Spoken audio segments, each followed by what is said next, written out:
arratsalde guztioi, eta eskerrik asko etortzeagatik. Nafarroko Foro Sozial iraunkorrak bere partaide den Herri Eliza, Nafarroko Oinarriko Kristau elkartearen eskutik 2021-2022 ikasturterako lan ardatz berri bat finkatu du. Bizikidetza lagundu. Evangeliotik bizikidetza bideak aztertu. Lan ardatz honen jatorria 2021ko martxoaren 9an Iruniko Tres Reyes hotelean antolatutako mahai ingurua da. Bertan, osasun larrialdi egoeraren erdian 40 pertsona elkartu ziren. Gehienak Oinarriko Kristau elkarteen ordezkariak eta beste batzuk norberaren izenean. Gogoratuko denez, ekimen hura bizikidetza demokratikoa eraikitzeko konpromiso sozialaren lanketaren barruan egin zen. Elizaren esparruan konpromisoak hartu izen burupean. Buenas tardes.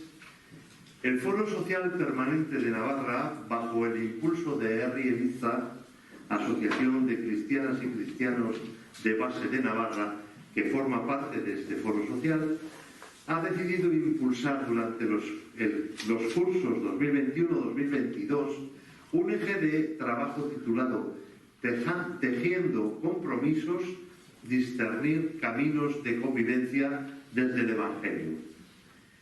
Esta iniciativa es la continuidad de la mesa redonda organizada el pasado 9 de marzo en el Hotel Tres Reyes de Pamplona, cuando, pese a las medidas sanitarias, 40 personas, la mayoría de diferentes comunidades eclesiales y otras a título particular, se reunieron dentro del proceso Compromiso Social con la Convivencia Democrática, bajo el título Tejiendo compromiso en el ámbito eclesial.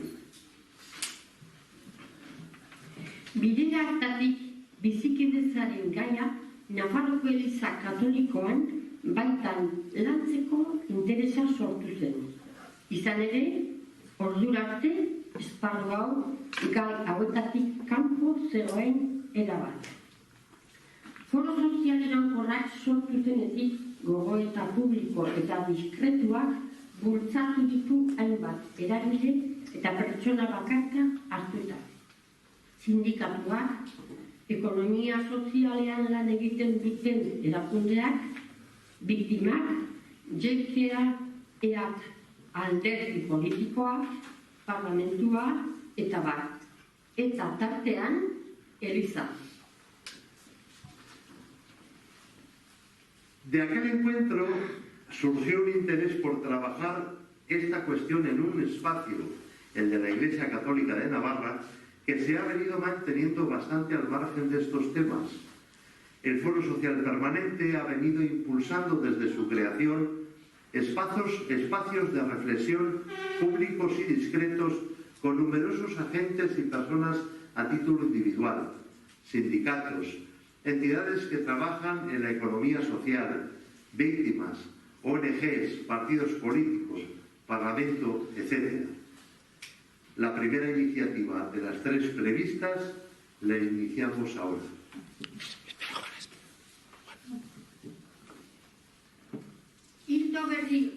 Hildo berri honen lehen ekimena orain abiatu dugun zintzotasunez aitortu. Lehen mapean mahai ingurua egingo da. Parte hartzaileak Alicia Martín Corena, Oinarriko Kristau elkarteak. Miguel Ángel Cabo de Villa, Kaputxinoen ordezkaria. Eta Cecilia Martínez, Comunidades de Vida Cristiana elkartekoa, jesuitak. Moderatzailea Alberto Lafarga, Asisko San Francisco parrokiakoa. Mahai inguru honetatik aurrera lana taldeka hasiko da. Eta nahi duena bere izenean ere hartu ahal izango du. Ikasturte honetan, 3 mugarri finkatu ditugu. Lehena, zintzotasunez aitortu, gaurko mahai ingurua. Bigarrena, interpretatu, otsailaren 22an mahai ingurua egingo da. Hirugarrena, aukeratu, apirilean hasi eta ekainaren 4an amaituko da. Zamartzen, ikasturte osoko lanaren ondorioak bilduko dira eta mendekoste eguneko gaudean landutako guztiak bilduko duen dokumentua egingo da. Gizarteari itzultzeko.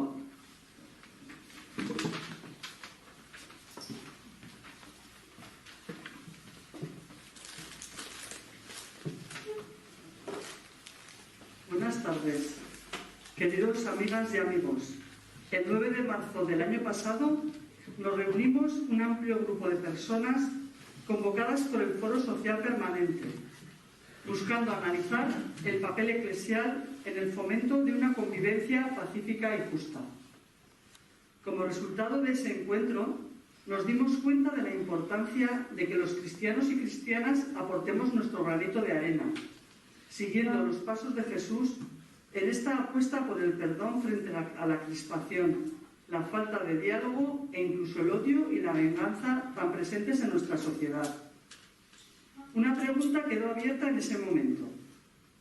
¿Hay alguna contribución específicamente cristiana al proceso de paz y convivencia democrática?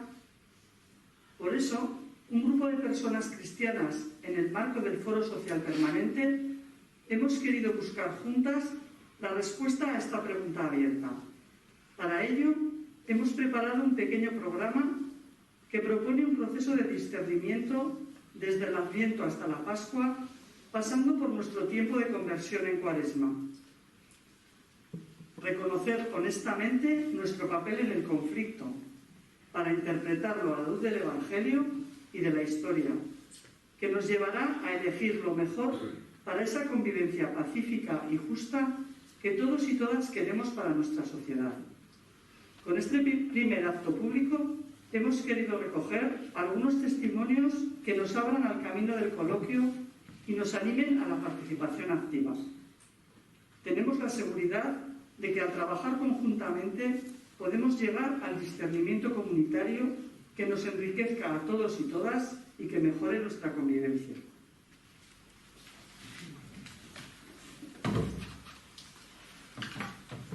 Bien, buenas tardes a todos y a todas.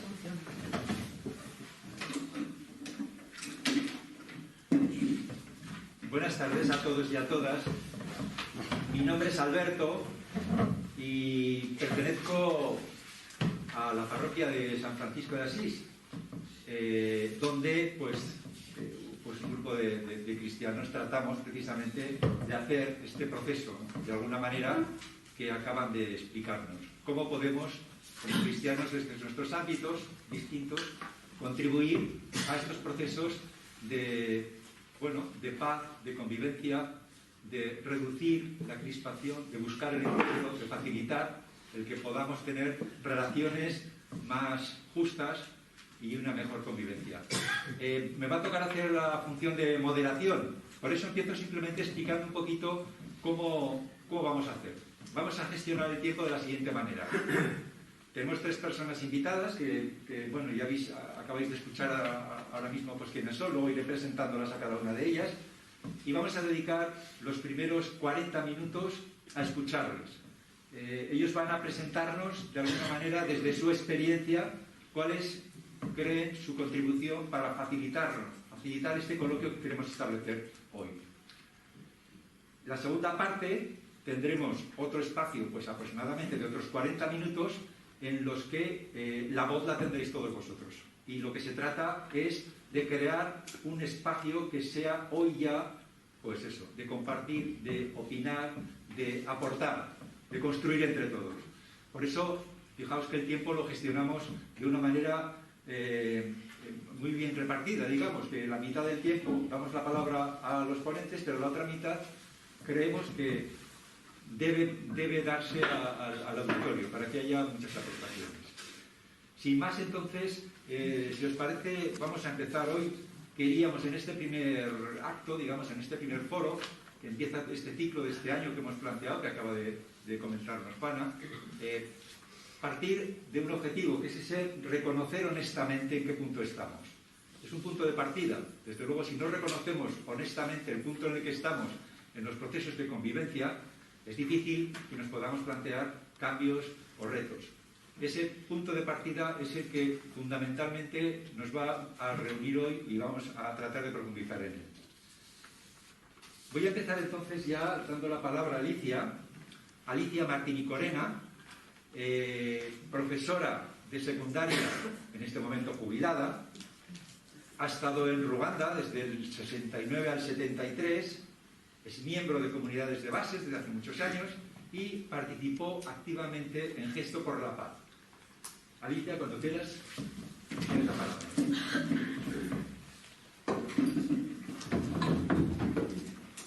Bueno, a mí me han dicho que os cuente cómo viví esos años tan convulsos que hemos pasado y dónde estoy ahora. Voy a tratar de explicar.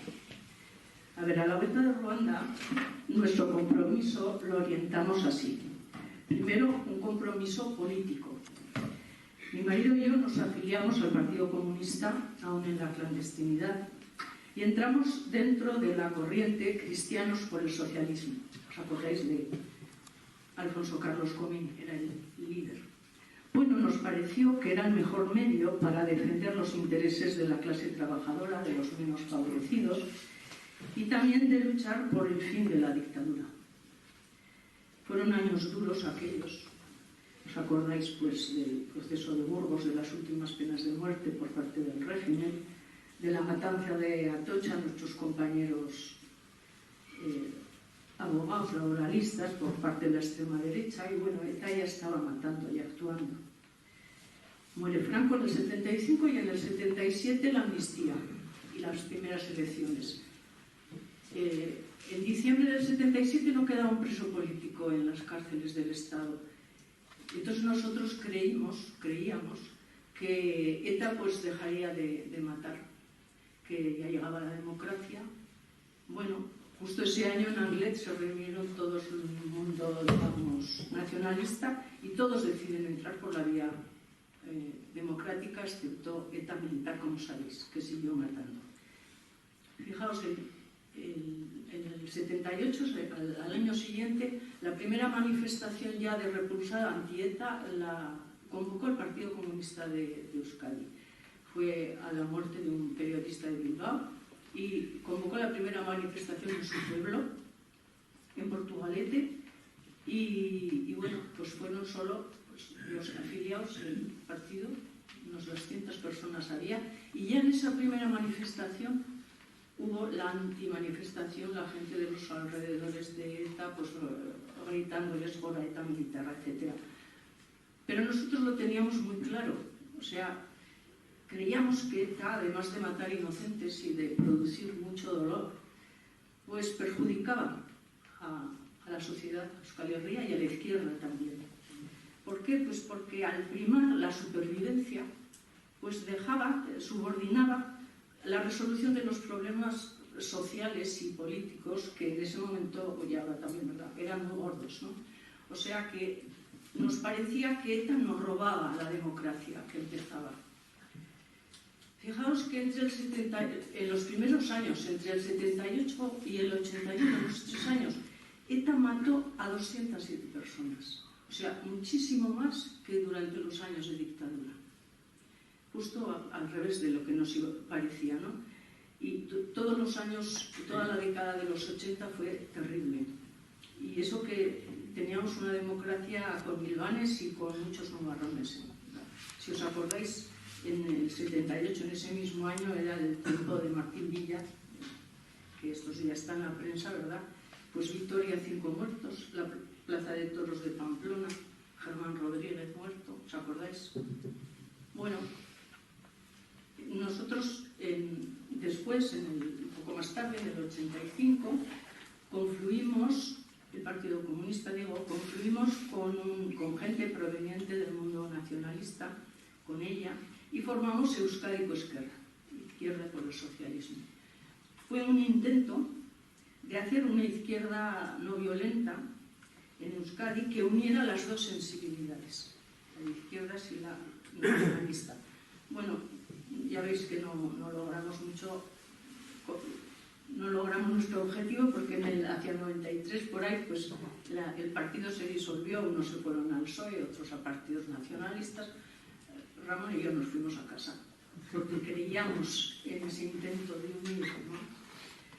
Solo os voy a decir dos cosas que me parecen importantes en los que Euskadiko Ezkerra puso mucho interés y mucho trabajo. En el 88 el pacto de Ajuria Enea y en el 89 lo que aquí se llamó lo mismo, pero que llamamos Pacto por la Paz y la Tolerancia. Los destaco porque fue un empeño para dar una respuesta institucional democrática a la violencia. Eso nos parece que contribuía de una manera especial. Y una curiosidad, el único que firmó aquí en Navarra el pacto que podía representar un poco el mundo nacionalista o más bien marxista, pues fue el parlamentario de Euskadiko Ezkerra, que era mi marido, o sea, que estuvo en esa legislatura de único parlamentario del 87 al 91. Bueno, os aseguro que hoy, con esta derecha que tenemos, que hace un uso inmoral, me parece a mí, de la violencia y de las víctimas, no sería posible el haber firmado un pacto de ese calibre. Os aseguro que era impecable democráticamente. Bueno, y diréis, bueno, y lo de Gesto por la Paz, que nos ibas a hablar, pues ahora va. Fue otra forma de involucrarnos pues, en todos estos años difíciles, ¿no? Bueno, la coordinadora Gesto por la Paz de Euskal Herria fue una plataforma con implantación en Euskadi y en Navarra que se definía como pacifista, y era cívica, unitaria, pluralista y al margen de todos los partidos políticos. Del 85-86 hasta el 2013, cuando ya ETA dejó de matar, fue una de las formas de respuesta organizada de la sociedad civil frente a ETA. El objetivo era conseguir la paz, pero mediante una serie de actuaciones. La primera era incrementar la movilización ciudadana y esto en parte lo conseguimos bastante. La segunda era concienciar a la sociedad de la responsabilidad que tenía de responder pacíficamente, ¿no?, a la violencia. Y la tercera, muy importante, era velar porque la erradicación de la violencia por parte de las instituciones se hiciera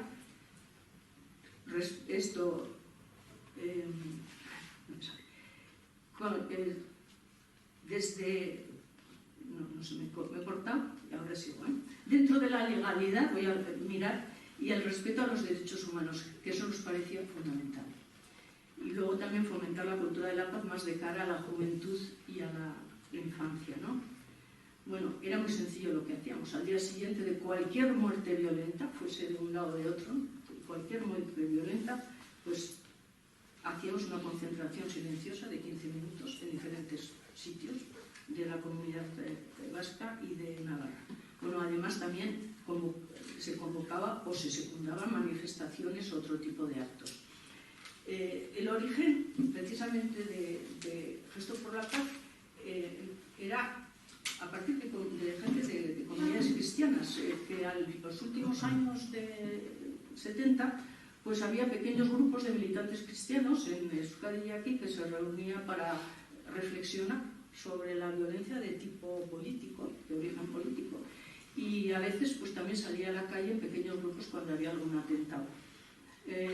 Aquí en Navarra era el grupo que algunos igual conoceréis, Artesanos de la Paz se llamaba, que se reunía en la Plaza de San Francisco, rezaban también, eran totalmente no violentos y pacíficos. Bueno, pues uno de ellos, Javier Alcalde, promovió una reunión en las reparadoras, ya veis que estamos siempre en ambiente cristiano, con gente distinta.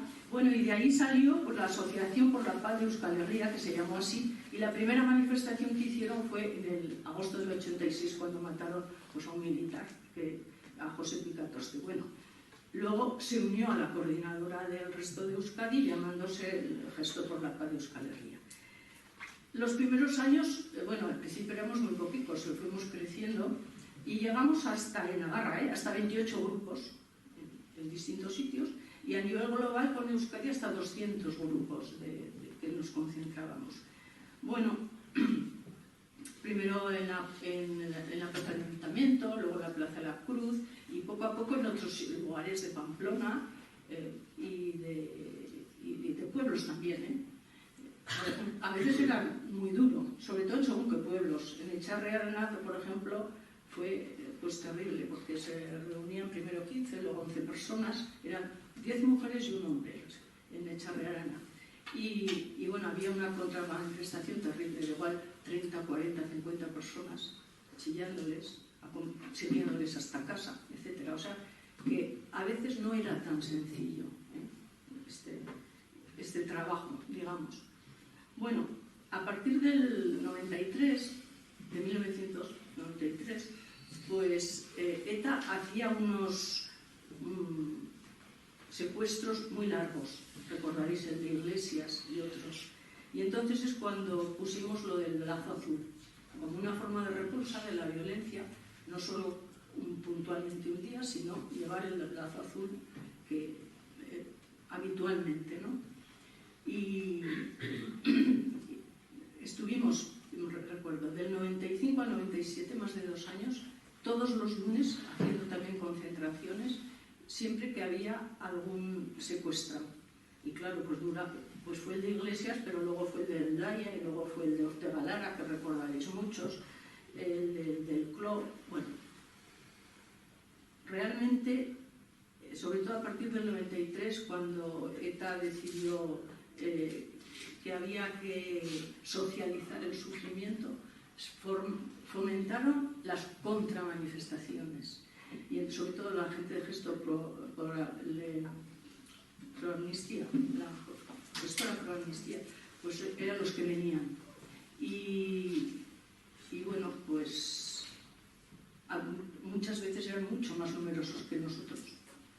Y nuestros callandico allí, y bueno, pues nos insultaban, aparte de Goraeta, claro está, pues vosotros los fascistas, otros terroristas, y los torturadores llevan el lazo azul. Y sobre todo, fijaos, más nos gritaban cuando nos reuníamos por algún muerto, digamos, de ellos, para entendernos. Porque os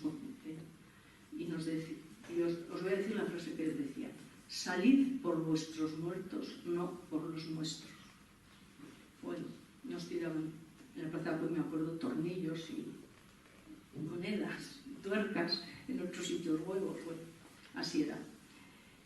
Pero poco después, en el 97, hubo un hecho muy importante que fue el secuestro y el asesinato de Miguel Ángel Blanco, que era un concejal. Y Gesto por la Paz ahí se concentró durante todo el día, porque dieron 2 días de margen antes de matarlo, en la Plaza del Castillo, con el lazo azul grande, etc. Bueno, ese asesinato despertó la conciencia de mucha gente, de la gente de la calle, digamos, también de grupos de izquierda que andaban ahí, y a partir de ahí surgieron grupos cívicos, digamos, pues distintos, Basta Ya, Libertad Ya, el Foro de Hermoa, como hay muchos así con canas, nos acordamos todos muy bien, y Gesto quedó un poco como en segundo plano, digamos, pero seguíamos actuando. En el 2007, mucho más tarde, me acuerdo una enorme manifestación que se hizo en Bilbao, en la que ya apoyaron los partidos nacionalistas, en esa, por ejemplo, el Navai, el PNV y ERA, etc., que fue multitudinaria. Y aquí en Pamplona también hicimos a la vez, y fue una manifestación muy, muy grande, aunque en silencio total. Pero al llegar a la Plaza del Castillo, que el Gesto empezó a leer el comunicado, como era en euskera, ya se armó. Ya empezaron los abucheos y tal. Para que veáis un poco cómo era el espíritu que diríamos, ¿verdad? Bueno, pues así era la cosa. Ya se me acaba el tiempo. Pasa rápido. Se pasa muy rápido. Bueno, pues tenía unas conclusiones que dejaré para luego, si quieres. Como quieras, ¿no? Si quieres. Bueno. Si es un minuto, no hay problema. Un minuto, pues a ver, si soy capaz. Vamos. Bueno, a modo de conclusión, pero tengo varias cosas, pero bueno, pues luego si me parece ya diré alguna. ¿Qué fueron para mí esto? Pues fueron unos años muy intensos, porque además de lo que os he contado, pues yo sobre todo mi compromiso mayor era en la educación y trabajé mucho pues por la escuela pública, en la Federación de Padres de Ricoa, etcétera, buscando una escuela pública de calidad, ¿no? Y esta violencia, este enfrentamiento, pues se trasladó y se trasladaba a todos los espacios, también al educativo. No nos fue fácil a veces ese tipo de trabajo. Yo pertenezco a una comunidad de base que me ha ayudado mucho todos estos años y sigue a discernir y a comprometerme, pero no éramos libres para hablar de este tema. Incluso hubo personas de la comunidad que se fueron. O sea que cuando nos reuníamos con otras comunidades, os acordéis de vez en cuando, pues tampoco hablábamos claramente. Hasta hace muy pocos años no hemos hablado claramente de la violencia política y de la actitud cristiana ante la misma. Y en el trabajo tampoco. Y en la familia a veces tampoco, por no reñir.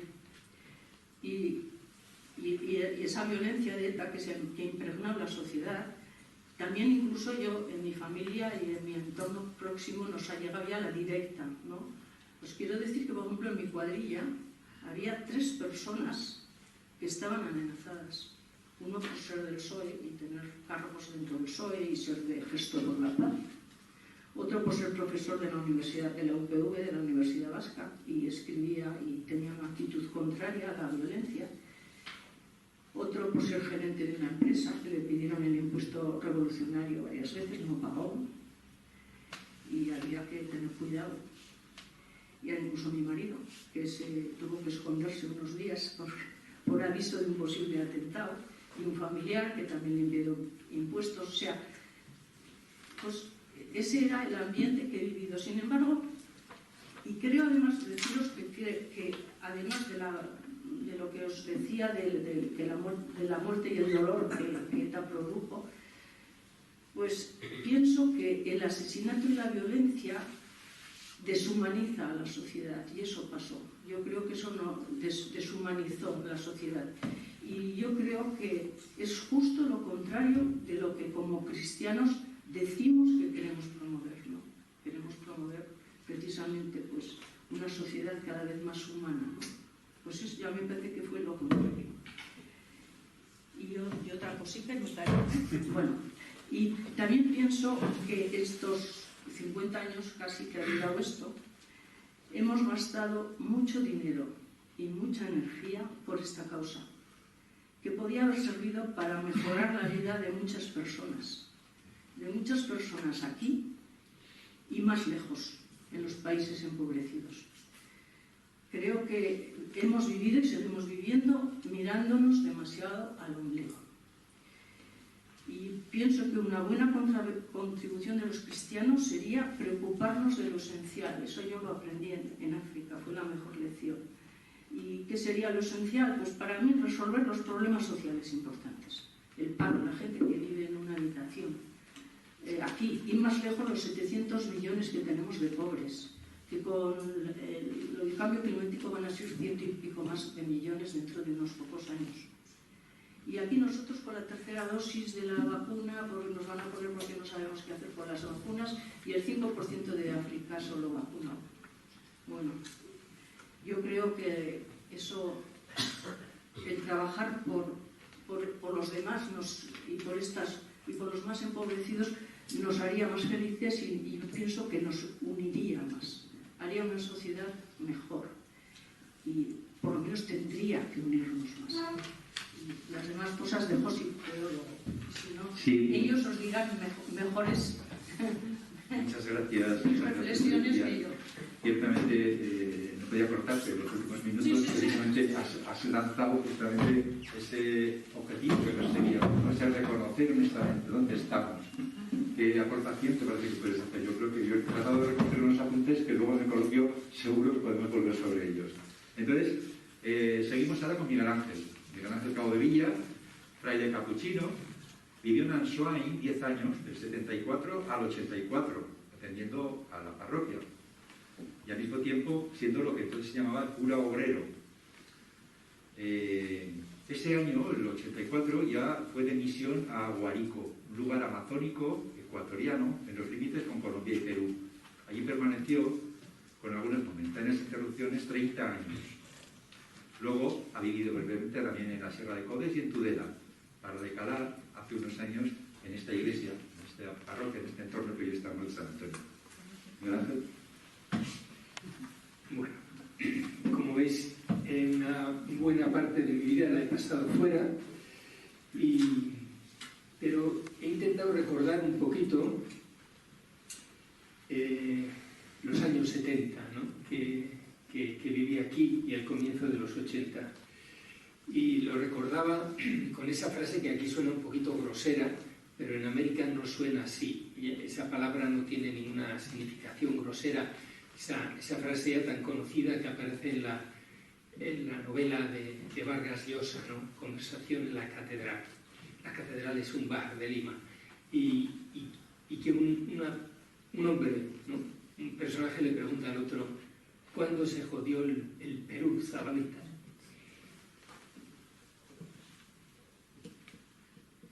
Bueno, yo me preguntaba cuándo se fastidió esto, ¿no? Y yo creo, y esa era una de las trampas que quizás en las que a veces solemos caer, que no hay nunca una sola cosa que fastidie una sociedad, ¿no? Que realmente son muchas, y entonces había muchas. Yo recuerdo, y recordaréis los que tenéis al menos mi edad o andéis cerca, la ansiedad con la que algunos vivíamos porque estábamos tan hartos de la manera de vivir en España en todos los sentidos, políticos y eclesiales, que vivíamos como un absoluto ahogo, ¿no? Y naturalmente el que estaba en barrios, el que estaba en contacto con los movimientos obreros, etcétera, entonces veía que era una caldera, que aquello iba a explotar, que aquello iba a salir por algún lado, ¿no?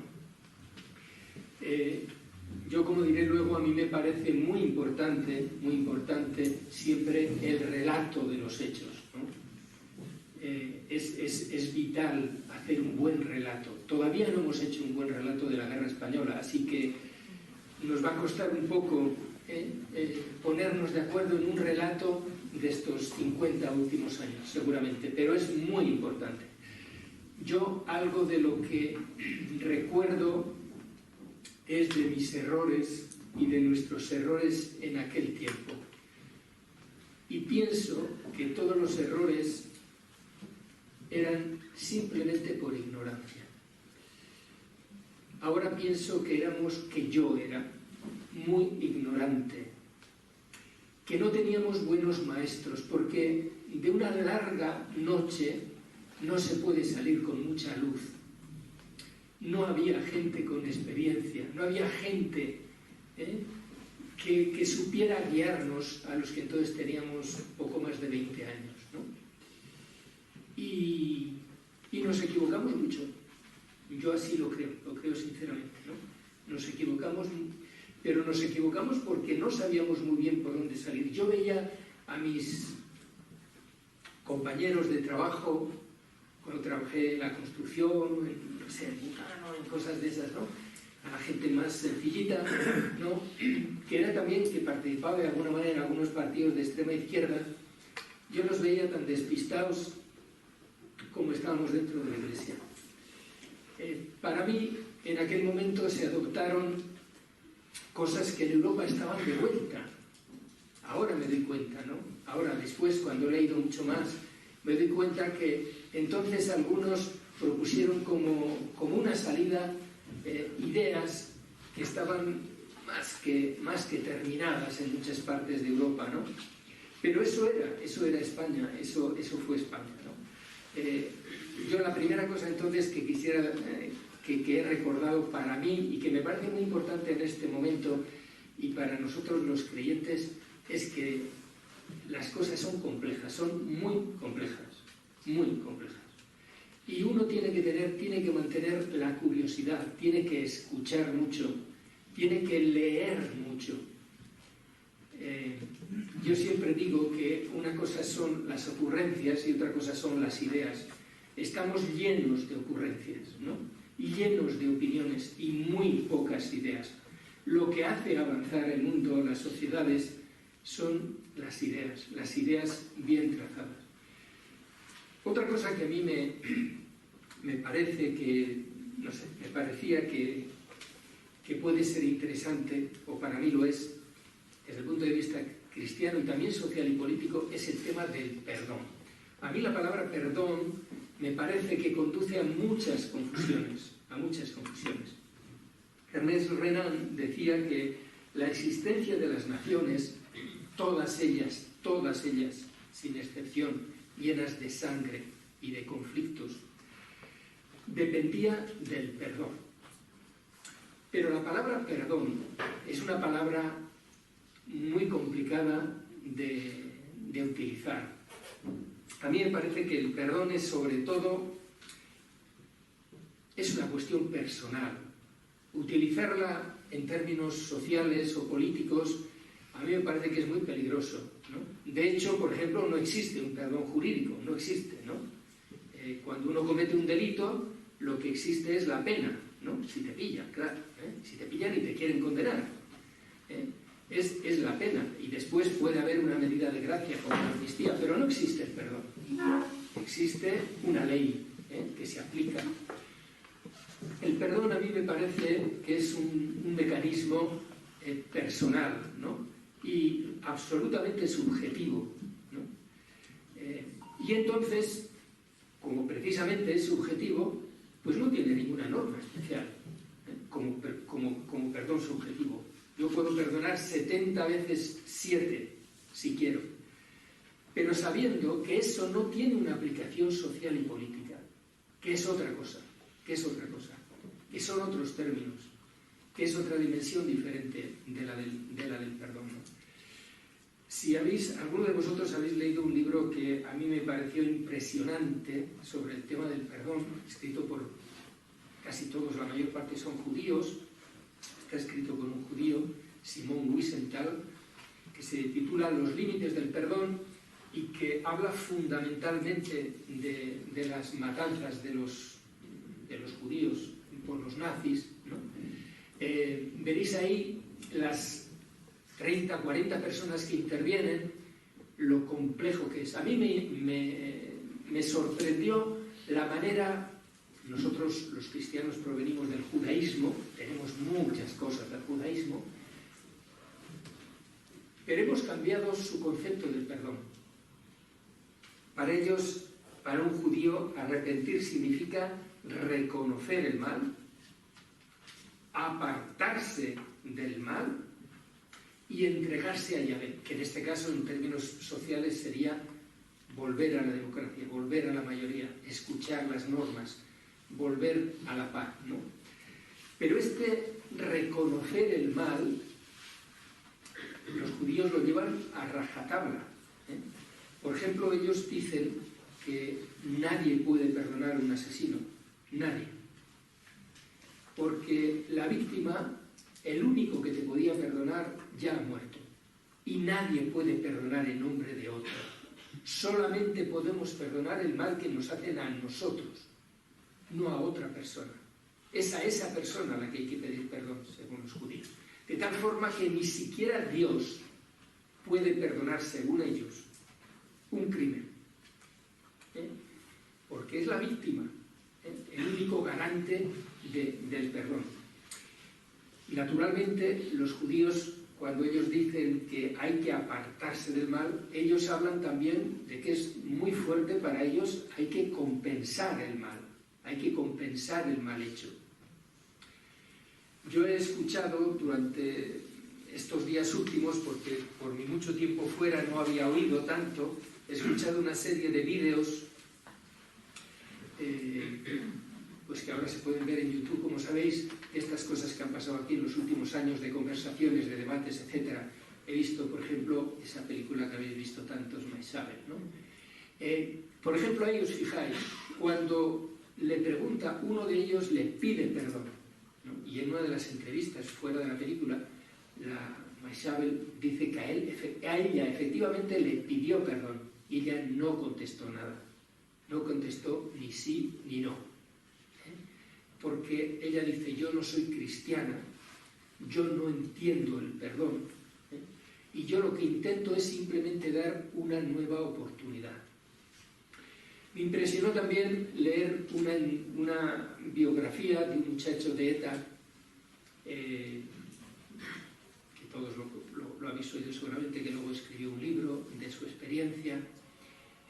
Un muchacho que me parecía a mí increíble.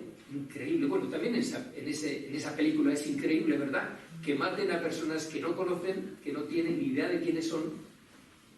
Pero allí todavía era más extremo esto, ¿no? Porque era un chico que no tenía idea de nada.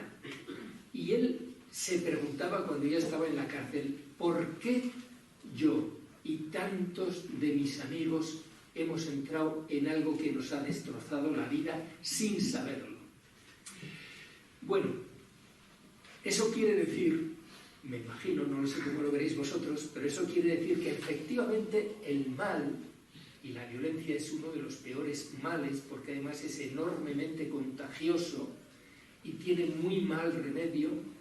El mal crea un ámbito, contagia, y muchas personas, dándose cuenta o no, y muchos ni siquiera nos dimos suficiente cuenta, quedas contagiado por ese mal, por ese virus, realmente peligrosísimo.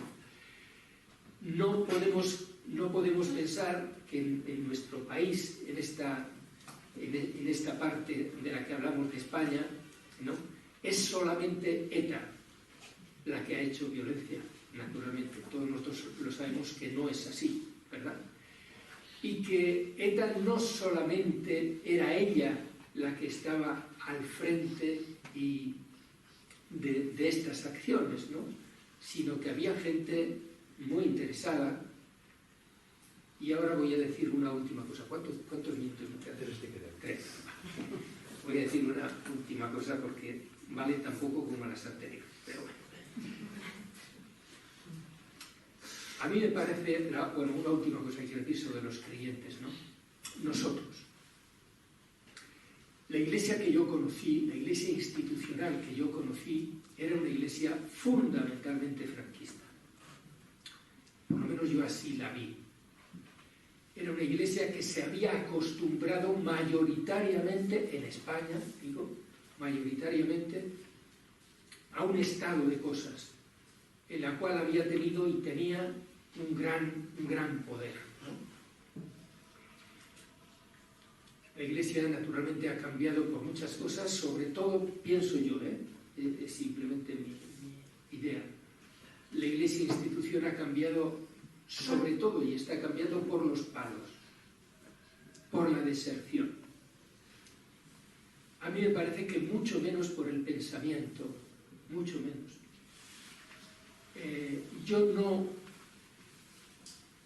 Daos cuenta del tiempo que estoy fuera, y por tanto esto que digo naturalmente no es ninguna cosa importante, es simplemente mi impresión.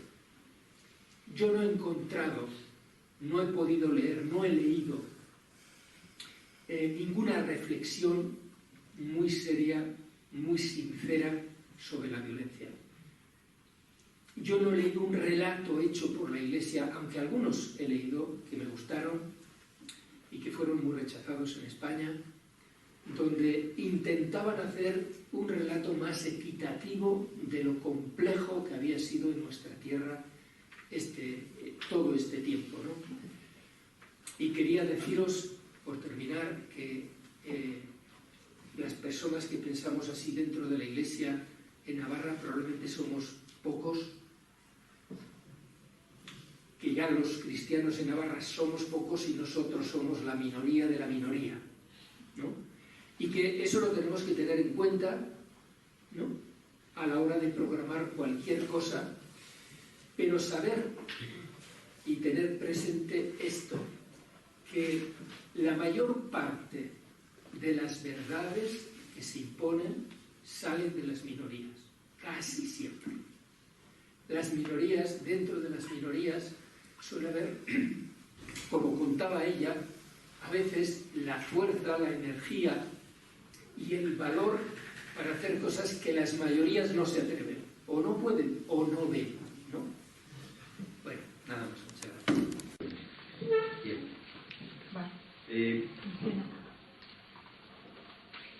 Vale, entonces vamos a pasar, si os parece, ya a la tercera aportación, en este caso de Cecilia Martínez. Es pamplonesa, casada y madre de un hijo y una hija. Es miembro de la comunidad de vida cristiana y a lo largo de su historia ha compartido vida y misión con la comunidad en Zaragoza, en Pamplona, en Bilbao, donde vive desde hace 20 años. Estudió ingeniería y en los últimos 6 años se ha especializado en ética de las organizaciones y para la construcción social. Desde 2002 trabaja para los jesuitas, actualmente en la Universidad de Deusto. Cecilia, adelante. Bueno, primero agradecer la invitación a participar. Le decía a Camino que no sé si lo que he preparado es lo que se nos pedía, ¿no?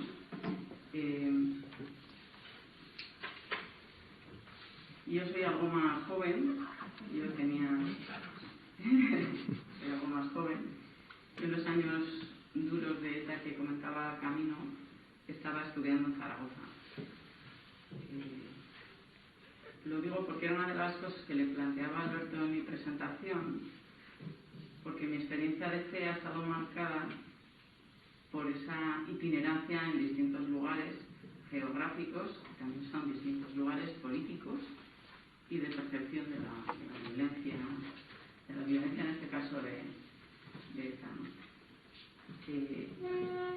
Cuando preparábamos esto, decíamos, bueno, en clave de testimonio. Yo he preparado como 3 partes, ¿no? Primero, mi experiencia personal, cómo me ha empujado a camino, decía, ¿no? Encontraba a personas cristianas en compromisos políticos serios. Galicia, perdona. Y sí decía, ¿no? Que mi experiencia de fe a mí me ha transformado en ese sentido. Yo era una persona con poca implicación política en mi primera juventud y eso ha ido creciendo, ¿no? Conforme he ido conociendo más a Jesús y he ido profundizando en el seguimiento, ¿no? No sé si habéis leído la Fratelli Tutti, pero yo traigo aquí un número de esa encíclica que resuena en mi experiencia, ¿no? Si la habéis leído, aunque habla de la crisis psicosocial, podríamos hablar de otras fracturas, como decía Miguel Ángel, la violencia es lo que más fractura de la sociedad, especialmente que nos roba la convivencia y la democracia, ¿no? Pues en el número 277, el Papa, ante esas fracturas sociales, lo que plantea es que los cristianos debemos aportar nuestra especificidad, nuestra creencia en Jesús, esa convicción de que estamos convocadas y convocados a construir una fraternidad y una vida digna para todas las personas. Pues en este número dice: si la música del Evangelio deja de vibrar en nuestras entrañas, habremos perdido la alegría que brota de la compasión, la ternura que nace de la confianza, la capacidad de reconciliación que encuentra su fuente en sabernos siempre perdonados, enviados. Si la música del Evangelio deja de sonar en nuestras casas, en nuestras plazas, en nuestros trabajos, en la política y en la economía, habremos apagado la melodía que nos desafiaba a luchar por la dignidad de todo hombre y de toda mujer. Pues este número lo traigo porque resuena en mi experiencia, ¿no? En mi experiencia de haber experimentado a ese Dios compasivo y amoroso que me acoge, me perdona, me convoca a estar con mis hermanos y mis hermanas y a contribuir a hacer de esta sociedad una sociedad mejor. Y yo creo que desde ahí es de donde pueden hacer nuestra aportación, que yo no sé si es específica, yo creo que lo verás si se enraiza en la esperanza de que Dios mismo está tratando de transformar esa realidad, pero que posiblemente será modesta y que deberá ser, pues bueno, como han dicho mis predecesores en la palabra, sumarse a otras iniciativas. Bueno, esa experiencia mía personal ha sido inseparable de mi pertenencia a la Iglesia y a las UGS. Claro, pasar por distintos lugares te hace, ¿no?, como ver las cosas de distinta manera. Podéis imaginar, Alicia contaba cómo eran las concentraciones de gesto, en Zaragoza también había concentraciones. Pero no era lo mismo. Cuando yo venía a una concentración en Pamplona, como ella contaba, y había muerto alguien de ETA, pues la bronca que había, la tensión, eso no pasaba en Zaragoza. Como no eran los mismos los debates internos en la comunidad. Era lo mismo cuando en la comunidad de San Sebastián, tenemos un buen amigo de Burgos que unos años pertenecía a la comunidad de San Sebastián, y ante un asesinato planteó que la comunidad se tenía que posicionar, y la gente más abarchada de la comunidad, pues bueno, nos cuesta afrontar ese tema pues, internamente, ¿no? Hablarlo.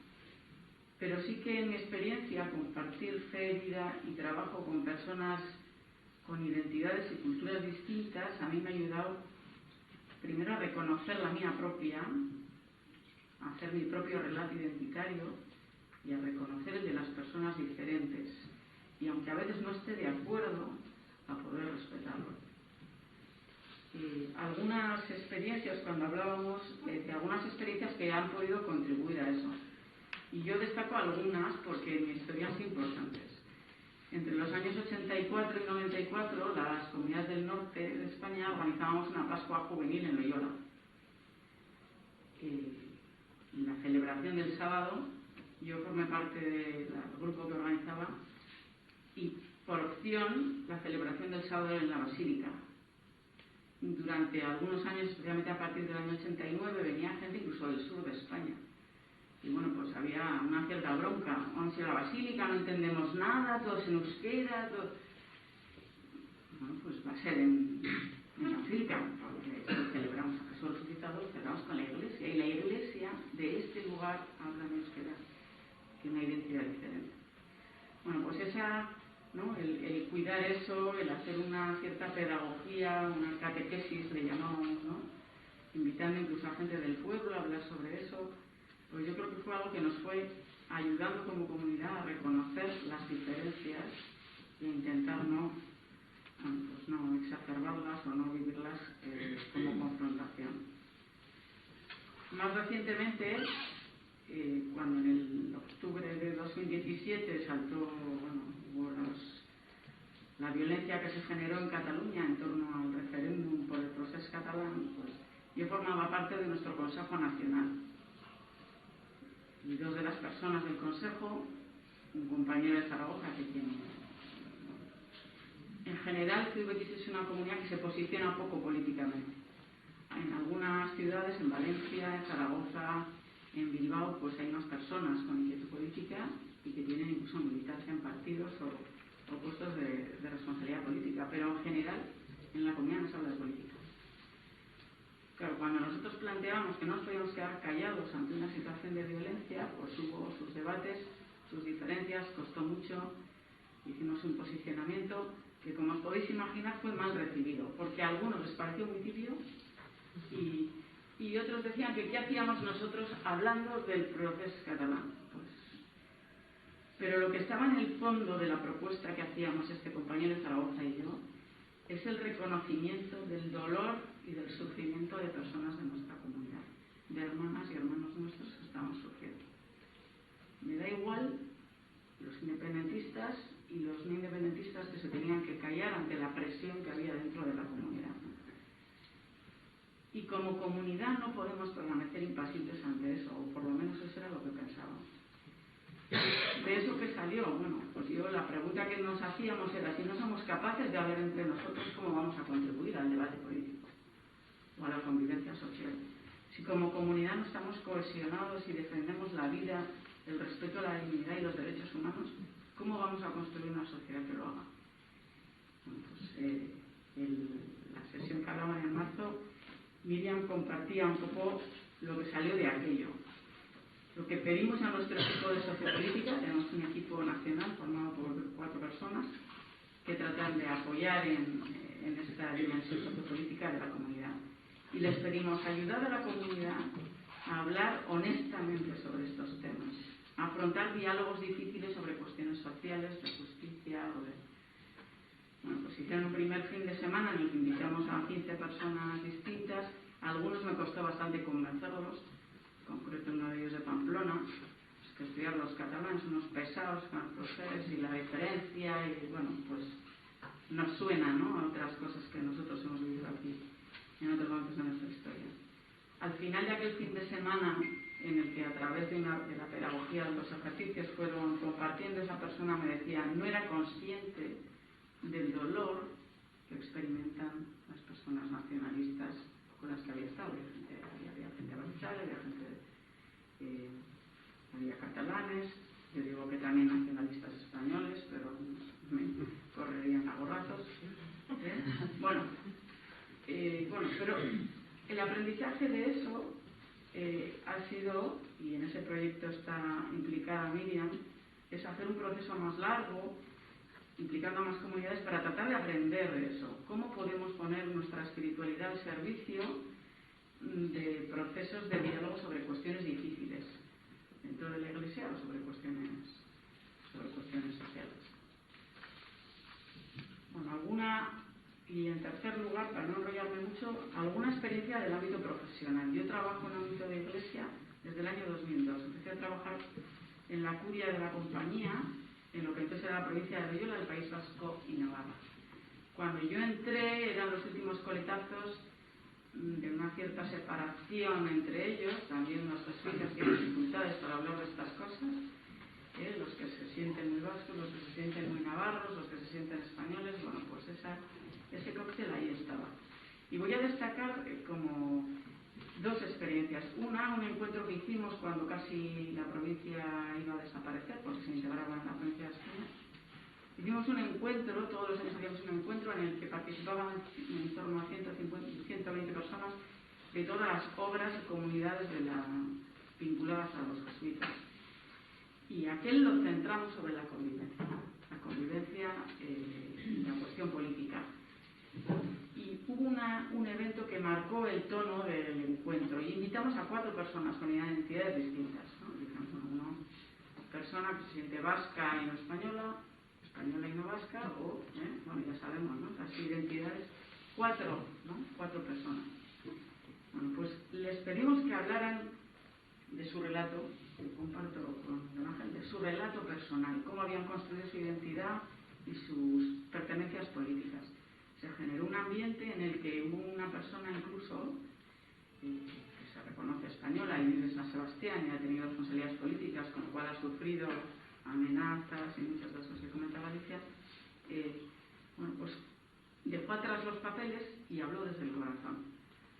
Bueno, yo creo que esa es una enseñanza. Esto enraiza con la tradición de la conversación espiritual de nuestras comunidades, algo que practicamos en nuestras comunidades. Bueno, pues eso no se improvisa, requiere cultivar nuestra propia experiencia de fe, cultivar y crear espacios seguros donde las personas pueden expresar lo que son y lo que sienten y se les reconoce, donde nos hacemos vulnerables y nos dejamos tocar por la realidad del otro y dejamos que eso nos mueva. Una última. Y termino. Amenazo cuando cojo el micrófono, pero solamente es amenaza. Una última. Un proyecto que hemos tenido en lo que era la antigua provincia de Loyola, que ahora ya es la provincia de España. Hemos hecho un proceso de memorias institucionales. Desde las instituciones de la compañía se han formado grupos de personas que han hecho memoria. ¿Qué hemos hecho ante la violencia de ETA? Cuando mataba a tanta gente, cuando la gente estaba amenazada, pues hay cosas, ha sido una experiencia, no sé si decir catártica, pero sí es verdad que duele o que te sientes muy mal cuando descubres que había, yo no estaba entonces en la universidad, ¿no?, pero compañeros de trabajo que estaban amenazados. Cuando un compañero de trabajo te dice que asesinaron a su padre y en el funeral no había ningún jesuita, él era estudiante entonces en la universidad. No, pues ¿no? O sea, ha sido un ejercicio duro de reconocimiento, y yo digo con tristeza que algunas de esas memorias no se han hecho públicas. Y a mí me parece, conectando con algunas de las cosas que decíais, que eso es una cosa como, ¿no?, como iglesia y como entidad iglesia que tenemos que hacer, ¿no? Releer la historia, contarla y reconocer que muchas veces no hemos hecho nada para aprender y hacerlo mejor en el futuro. Gracias. Muchas gracias, Cecilia. Muchas gracias a los tres. Ahora daríamos paso a todos, pero antes habría un minuto de repesca, porque es posible que se os haya quedado alguna cosa en el tintero que queráis lanzar a todos antes de dar el paso de dar la palabra al como he andado tanto recortando los tiempos, pues para curarme mala conciencia.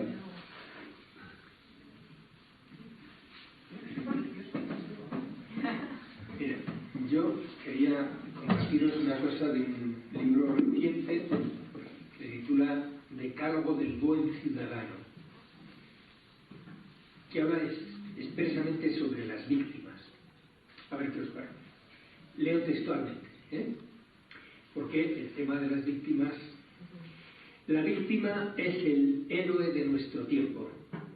Nos consideramos víctimas a las primeras de cambio y a veces incluso por herencia. La ley de hierro de la identidad humana dice que si no nos identificamos con algo que nos trascienda, buscaremos una identidad tribal, porque el ser humano necesita encontrarle un sentido a su vida.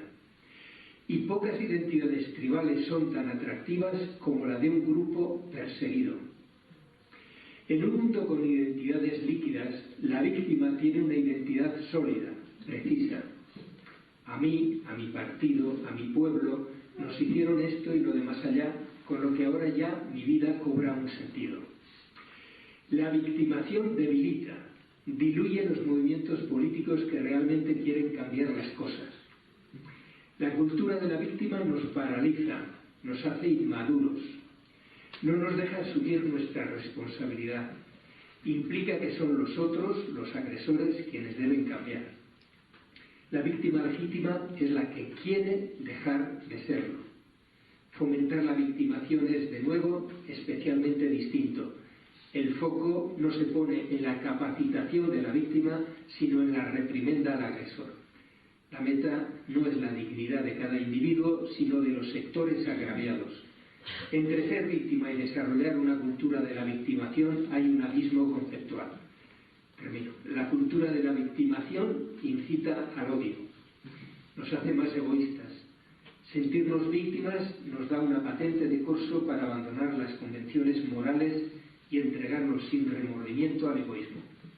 Cuando todos somos víctimas, nadie puede ser considerado culpable de nada. Dejamos de ser responsables de nuestros malos actos. Para el debate.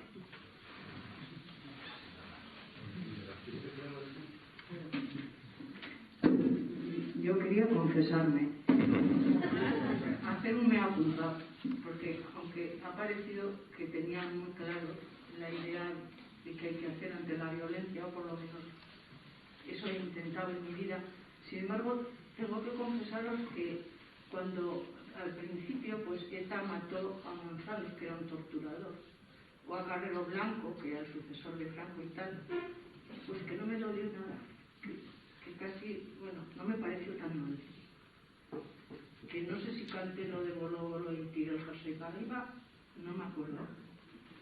Pero que eso está, que me pesa, porque me parece que yo que me he manifestado contra la pena de muerte, que chillábamos tanto en esas últimas penas de muerte que Franco firmó y ejecutó. Y eran por lo menos gente que había tenido un juicio más o menos malo, pero oye, y un tiro en la cabeza sin juicio, sin nada, bueno. ¿Y eso qué? pues, que ha sido una contradicción, que he procurado no mantenerla, pero que sí que en un principio nos tendríamos que examinar un poco todos, sobre si no algo de eso no nos pasa. Que según que muertos, pues nos parece que tienen más justificación que otros, cuando estamos seguros de que estamos contra la pena de muerte, ¿no? Y bueno, pues que el analizar las contradicciones que hemos tenido y que tenemos, pues que me parece que puede ser un buen camino para empezar.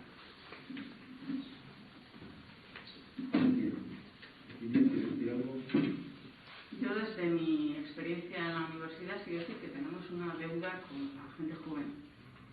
En la universidad, promovido por el gobierno vasco, hay una dinámica de que las víctimas vayan a las aulas, creo que eso se hace también en Navarra, y también dinámica, ¿no?, de diálogo entre ellos. En el Centro de Ética Aplicada el año pasado ha estado funcionando junto a instituciones públicas, el Consejo de la Juventud, etcétera, acompañado por investigadores que trabajan en líneas de investigación para deslegitimar la violencia, una comunidad de aprendizaje con chavales entre 18 y 25 años.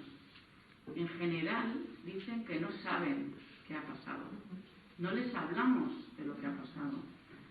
Pues es verdad que igual pues no tenemos todavía capacidad de construir un relato, pero se lo debemos si no queremos que esto se repita. Ellos son el futuro. Es verdad que es difícil, pero necesitan saber y aprender de lo mal que decimos nosotros sobre lo bien, ¿no?, de lo poco que hayamos podido hacer para construir una convivencia mejor. Vale, pues vamos allá, si os parece. Tenemos mucho material. Ciertamente han sido 3 relatos intensos, yo creo, que seguro que nos dan pistas pues, para abrir este coloquio. Si os parece, hacemos 2, 3 preguntas y juntas, digamos, para agilizar luego las respuestas. Si decís quién hace la pregunta y procurar ser breves, lo mismo también las respuestas, si es posible, para que nos dé tiempo a muchas intervenciones. O sea que adelante. Tengo el micrófono y...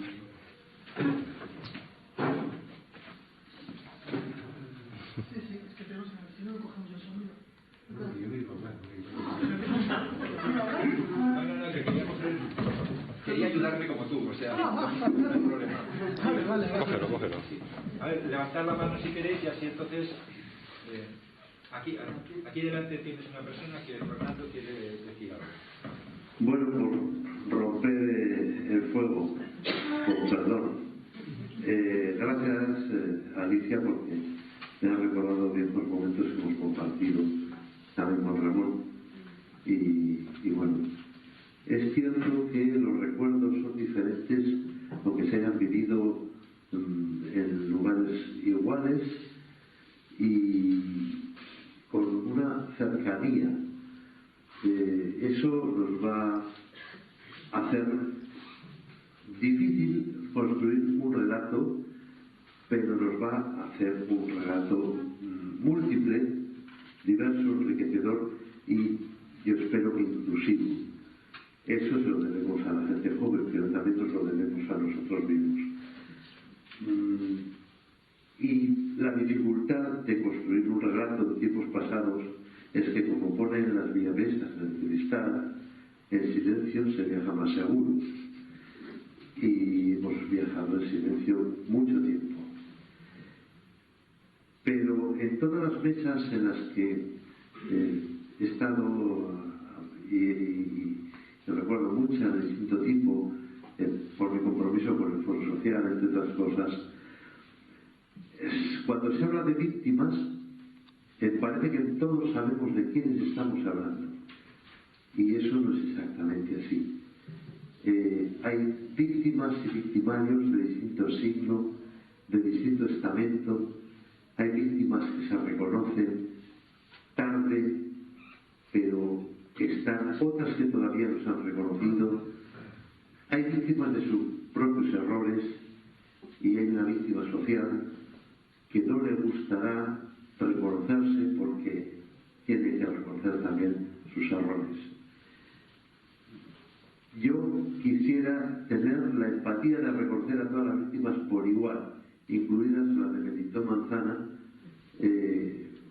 Yo me alegro de que desapareciera un torturador y lamento que fuera a costa de la vida de una persona.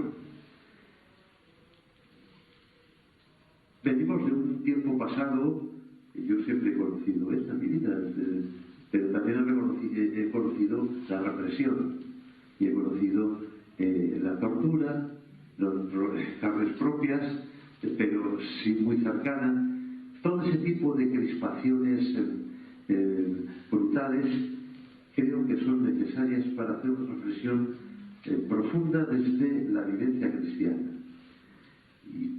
Porque el acompañamiento a Jesús es el acompañamiento a una víctima.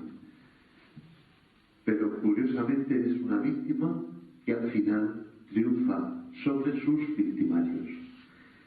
¿De qué manera lo hace? Bueno, está escrito en el Evangelio. ¿Alguien más levanta la mano para decir algo allá al fondo?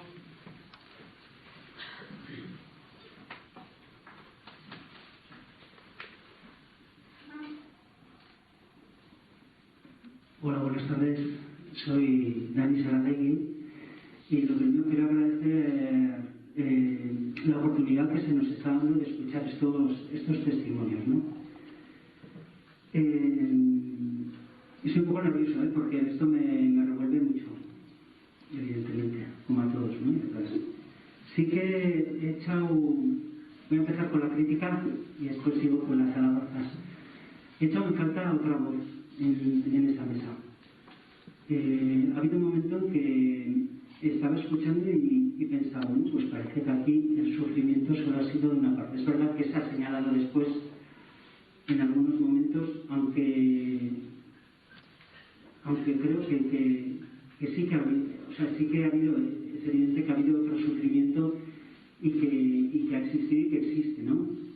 Es un sufrimiento que seguramente el sufrimiento es personal. Por eso a mí me gustaría un día pues poder hablar contigo, Alicia, o contigo, Miguel Ángel, o contigo, Cecilia, de persona a persona, para compartir esos sufrimientos que hemos tenido, que ha ocasionado la violencia y que ocasiona todavía muchos días, en muchos momentos hoy en día, la violencia aquí y en otros tantos lugares, ¿no? Y me parece que Cecilia ha dado al final con una clave que a mí me parece que es muy importante, que es el reconocimiento a la otra persona. Yo creo que hasta que no lleguemos al reconocimiento a la otra persona no tenemos nada que hacer.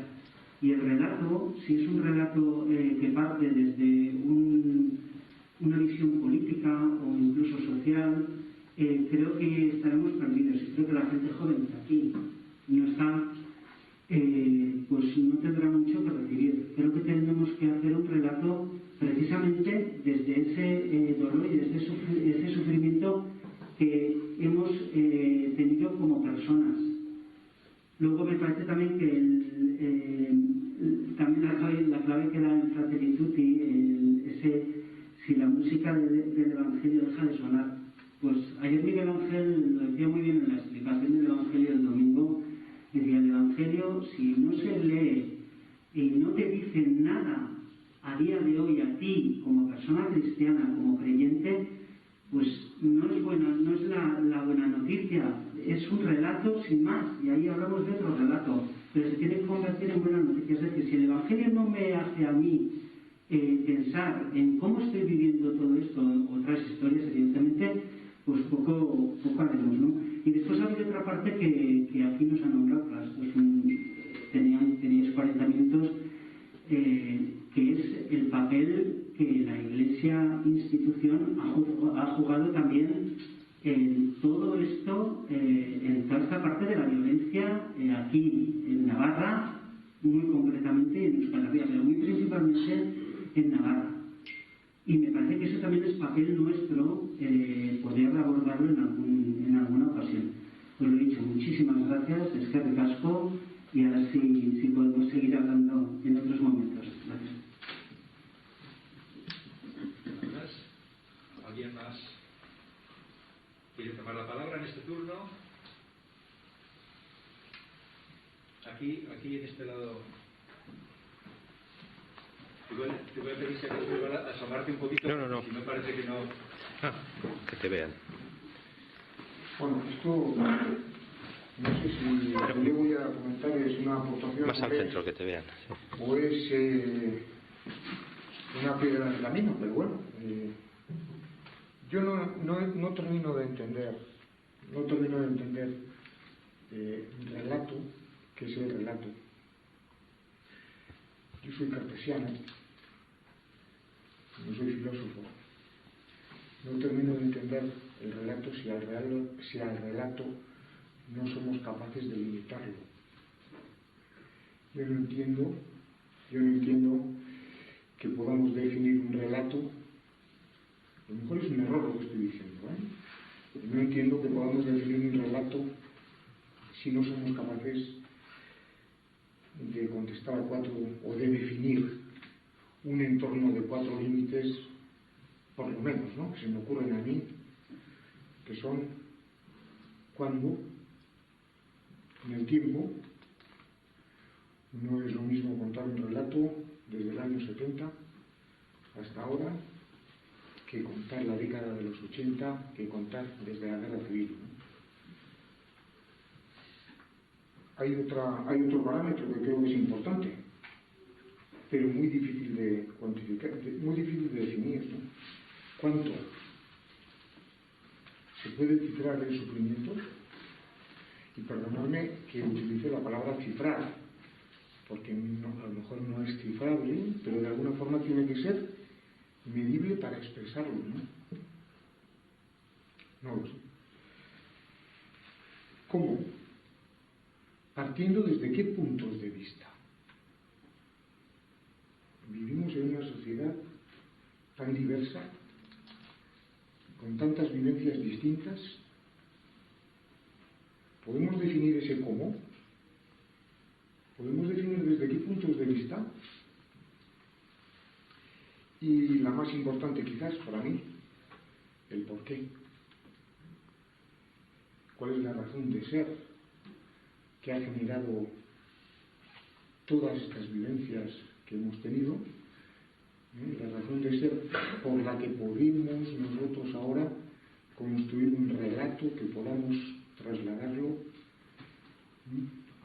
a nuestro entorno y al futuro, ¿no?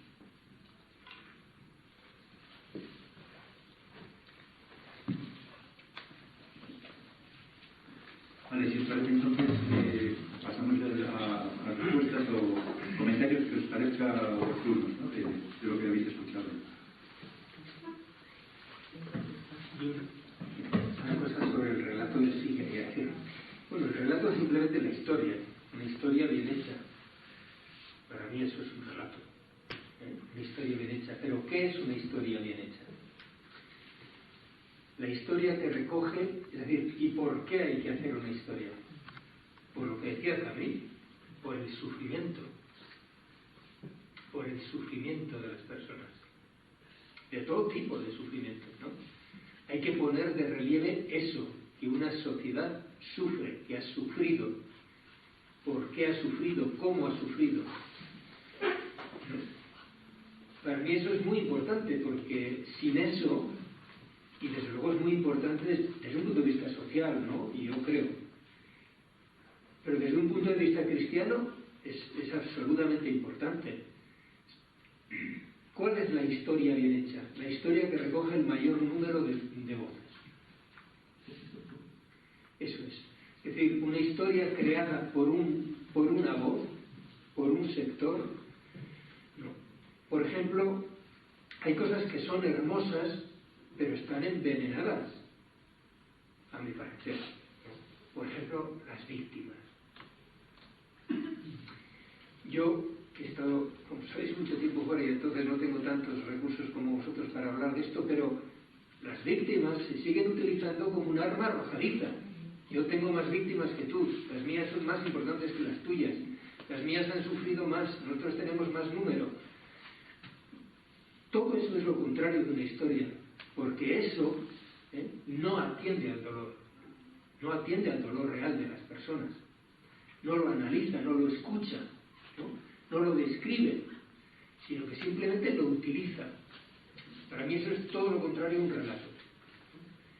El relato es el que escucha, el que tiene más capacidad para escuchar más voces y unirlas y sacar lo más importante de él, ¿no? Para mí, en esto, si nosotros tenemos, por ejemplo, dos personajes, Camus y Sartre, ahora y dentro de 100 años, Camus representará la humanidad, la verdad más profunda. Y el otro representará una ideología. Y nosotros, como creyentes, tenemos que escuchar los relatos que parten y defienden a la humanidad. Eso creo yo. Simplemente por retomar algunas de las cosas que salían, Dani lanzaba una cuestión, no era una pregunta, pero era un reto casi, ¿no? De cómo la Iglesia debemos abordar estos temas. Entonces, creo que Cecilia, tú has hablado de una parte de la Iglesia, cómo es desde las comunidades, ¿no? En vuestro caso, pues se ha hecho un abordaje y se está haciendo un abordaje. No sé si quieres... Hombre, yo creo que tenemos una responsabilidad. Yo comparto lo del relato. Yo soy ingeniera, o sea, yo soy absolutamente cartesiana.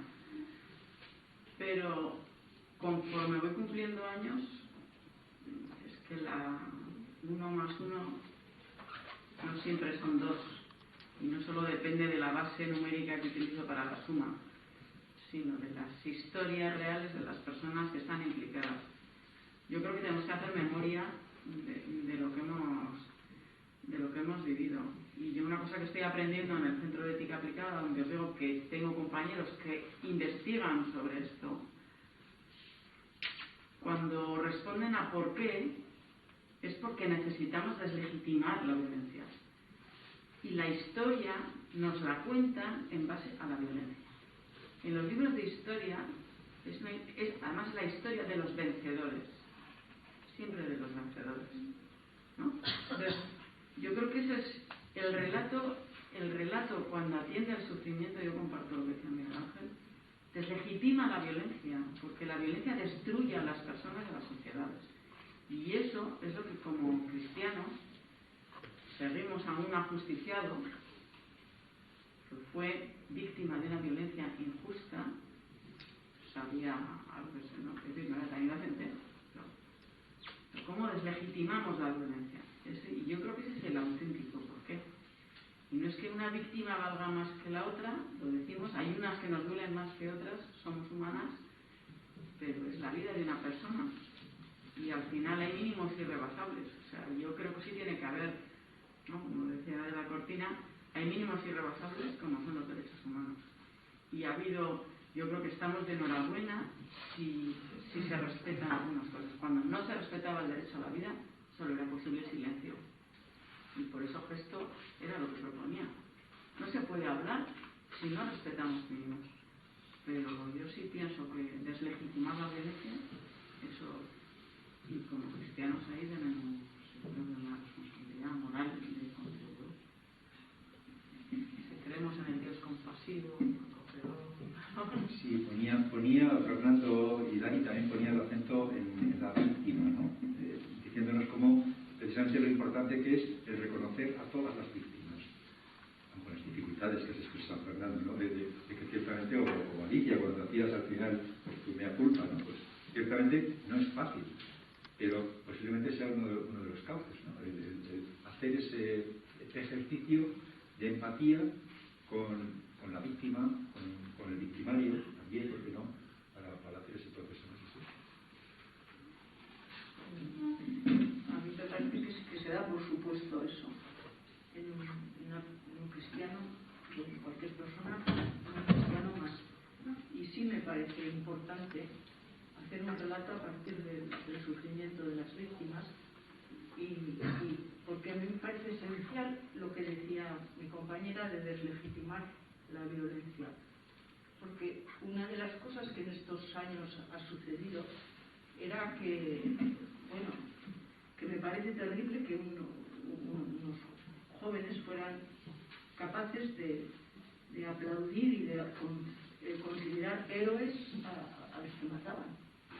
Y ahora me parece que, ahora en este momento, me parece que también hay un grado de violencia en la sociedad en parte también por culpa de cómo se está haciendo la política hoy día, que es la política de la mentira y del insulto y de emplear a las víctimas para tirarle al vecino y decir que no, que ETA sigue funcionando y que tú no tienes poder legítimo, etcétera. Este tipo de política que se está haciendo ahora, yo creo que también, y esa extrema derecha que tiene un lenguaje tan xenófobo y tan poco humano, pues me parece que está haciendo también brotar en la sociedad de nuevo, en la gente joven, brotes de violencia que a mí me preocupan mucho. Y por eso, pues yo pienso que esos brotes no son solo por lo que hemos vivido estos años pasados, creo que hay otros factores también actuales que contribuyen.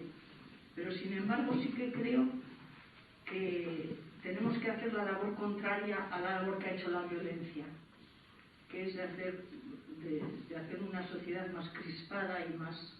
Yo creo que tenemos que procurar con ese relato que decíais, que es muy difícil de lograr, a mí me parece dificilísimo, pues que nuestros jóvenes pues tengan la posibilidad de disminuir ese tipo de comportamiento y de que la sociedad futura pues sea un poco una convivencia pues, más democrática y eso, donde la violencia se vea mal, ¿entendéis? Yo soy muy pesimista en este terreno, por lo que estamos viviendo estos años y porque veo que el hacer un relato realmente a partir del sufrimiento de todos, pues es muy difícil, es muy complicado. Yo creo que en este momento Alicia es la que lanza la pregunta. Abre otro ámbito al coloquio, ¿no? Este espacio que nos está diciendo de crispación política. Tenéis la palabra. Para seguir, digamos, en la línea que estábamos de temas abiertos o profundizar en este.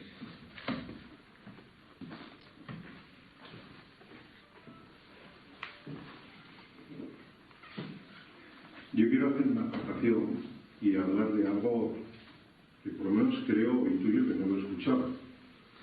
Yo creo que como sociedad necesitamos un proceso de sanación de todos estos años que hemos vivido, porque somos una sociedad herida, con miles de personas heridas, y necesitamos hablar y sobre todo necesitamos escuchar. Necesitamos escuchar a las personas que, como muy bien ha dicho el padre, han sufrido la violencia y han sobrevivido a la violencia, porque los muertos no pueden hablar. Ellos son las víctimas, pero también hay víctimas que han vivido la violencia y que están vivas.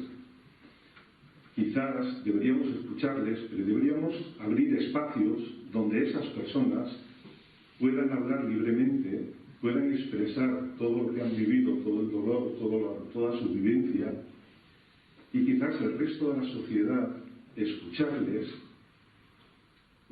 con el corazón, aprender con el corazón, entender con el corazón y crear un tipo de sociedad donde, en base a ese dolor que han vivido esas personas en primera persona, no pueda volver a pasar. Crear un relato es, creo yo, escuchar a esas personas para que el resto impidamos que esas situaciones se puedan volver a dar. Yo creo que mientras no hagamos ese ejercicio, mientras no escuchemos a esas personas, quizás la Iglesia podría ser un buen espacio en donde abrir ese hueco, en donde se escuche verdaderamente a esas personas.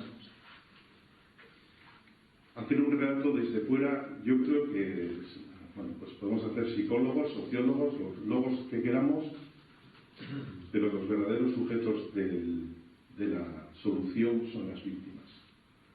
Si no les escuchamos, no aprenderemos. Y si no aprendemos, volvemos a cometer los mismos errores. Ahora, el año que viene, dentro de un montón de años, creo que en nuestra sociedad precisamente siempre ha faltado ese espacio.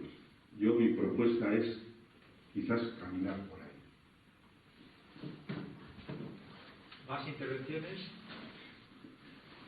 Aquí delante.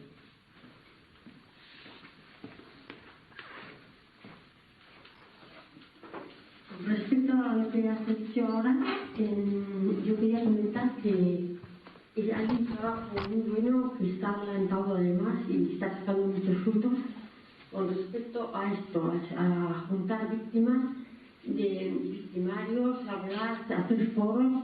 Por ejemplo, en la parte de Guipúzcoa están trabajando mucho y están sacando muchos buenos frutos.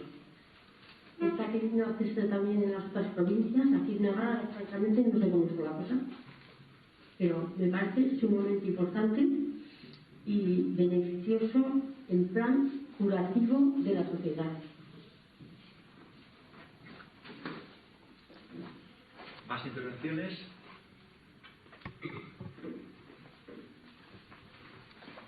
Tenemos tiempo, ¿eh?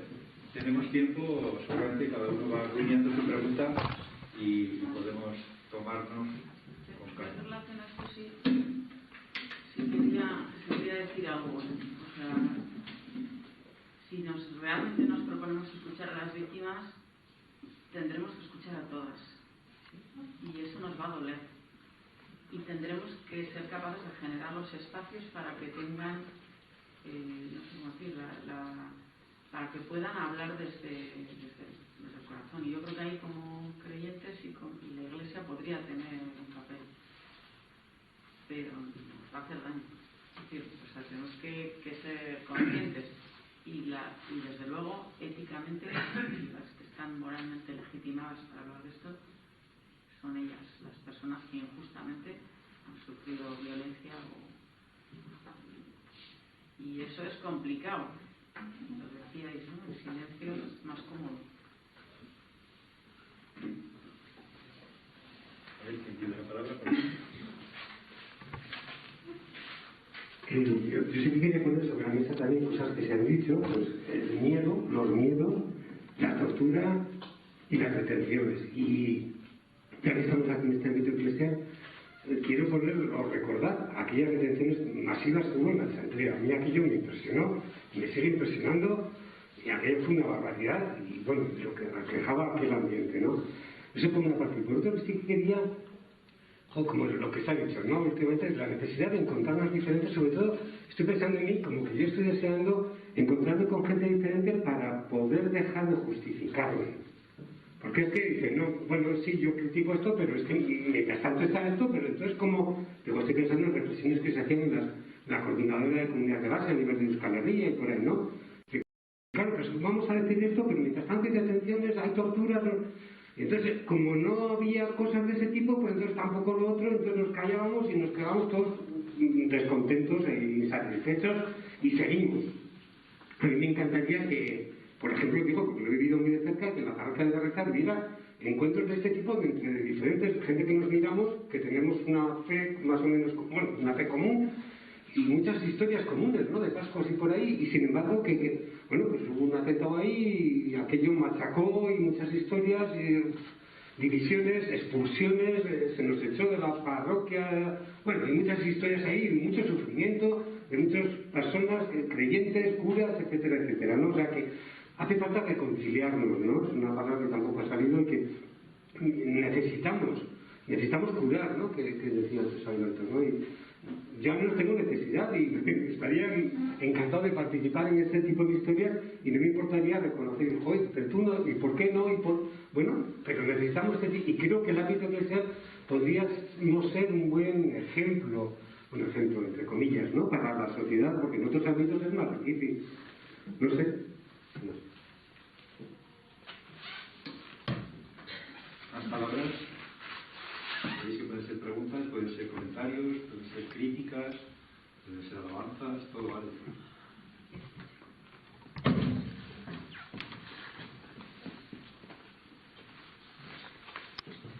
Sí, yo quería hacer como tres aportaciones. Me parece un debate interesante lo que planteabas con la cuestión de manzanas, con la cuestión de Carrero Blanco, etc., ¿no?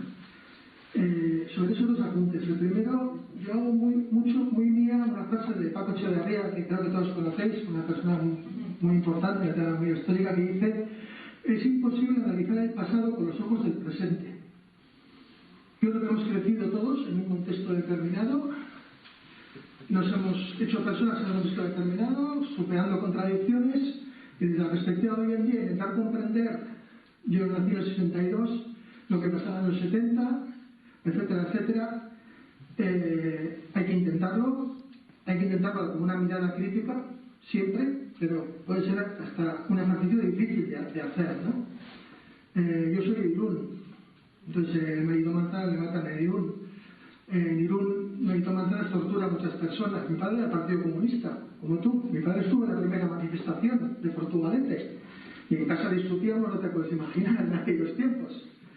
Bueno, pero es nuestra realidad, ¿no? Quiero decir, otro elemento que has apuntado, por ejemplo, es muy curioso que se ha hablado de 77, de las reuniones de Anglet, pero curiosamente cuando más organizaciones armadas existen en Navarra y en Euskadi es a partir de ese momento. Esta política militar que has citado existió hasta el 87, no se disuelve en el 77, existe hasta el 87, o sea, y estaba muy ligado al partido EIAC, creo, Euskadi Prosquerra, donde tú estabas. Quiero decir que ahí hay toda una lectura crítica también a hacer, con sus excisiones, con todos aquellos líos del momento, ¿no? Ese sería el primer punto. El segundo punto, sobre el encuentro de las víctimas. Yo, como coordinador del Foro Social, he tenido el lujo de participar en 15 encuentros entre víctimas, aquí en Navarra y en la Comunidad Autónoma Vasca. Yo puedo atestiguar o puedo dar fe, a mí me ha cambiado como persona, a mí me ha ayudado a sanarme, que me ha ayudado a reconciliarme con mi historia, con la propia historia que cada uno tiene, con sus contradicciones, cómo la hemos vivido. Y yo creo que es un ejercicio muy importante. Yo os animaría a ir a buscar los vídeos. Aquí en el Parlamento de Navarra llevamos desde el 96 organizando encuentros entre víctimas en el hemiciclo, con un cierto carácter institucional, que han tenido bastante impacto y con muchas dificultades. Navarra es un territorio en ese terreno especialmente difícil para generar espacios de encuentro. Aquí hay personas que han organizado algunos encuentros discretos, que en su día funcionaron. Nosotros hemos organizado esos encuentros públicos, pero es un espacio complicado, etcétera, etcétera. El tercer aspecto sería sobre la verdad, ¿no? Y el relato. Yo creo que no va a haber un relato, ni siquiera dos. Creo que en esta sala hay ya muchos relatos y se han expresado, ¿no? Lo importante que es, lo importante es asumir que tu relato nunca va a ser el único verdadero. Segundo, hacerlo desde una perspectiva crítica. Tercero, escuchando al otro. Nadie tenemos la verdad absoluta de lo que ha pasado. Esto se llegó solamente por un enorme enredo y por muchos factores. Yo creo que alguien lo ha citado antes, creo que lo ha citado usted, ¿no? Un montón de factores que en un momento determinado van determinando la evolución de la historia, ¿no? O sea, no es por una razón única, ¿no? Yo creo que en el tema del relato lo fundamental es eso, y todavía hoy en día no somos capaces de escucharnos con una apertura de miras, con capacidad de escuchar y de recibir, ¿no? Y el último aspecto es el tema de las víctimas, que se ha citado Fernando. A mí me da mucha pena que hoy todavía, cuando hablamos de víctimas, en el imaginario colectivo de todos, primero pensamos en un tipo de víctimas, en las víctimas de ETA. Me da mucha pena que hoy todavía, como sociedad, no hayamos dado ese paso, y lo veo en los partidos políticos, en el debate de los partidos políticos, etcétera, etcétera, no hayamos dado el paso de decir, ya está bien de pensar en nuestras víctimas como si fueran nuestras, de una parte, de la otra, de la tercera parte, yo qué sé, las partes que tengan que ser, y ser empáticos con todas las víctimas y ampararlas a todas como sociedad. O sea, todas las víctimas son de todos, de toda la sociedad. Y ese paso todavía no lo hemos dado. No lo hemos dado. En Navarra diría que hasta menos.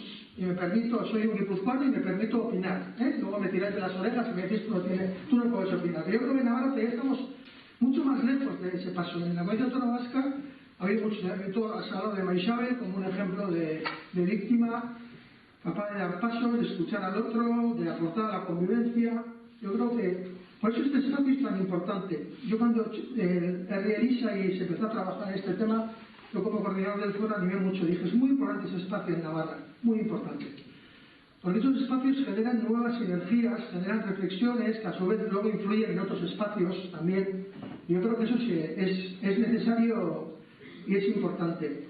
Y cuatro apuntes de reflexión para el debate, ¿no?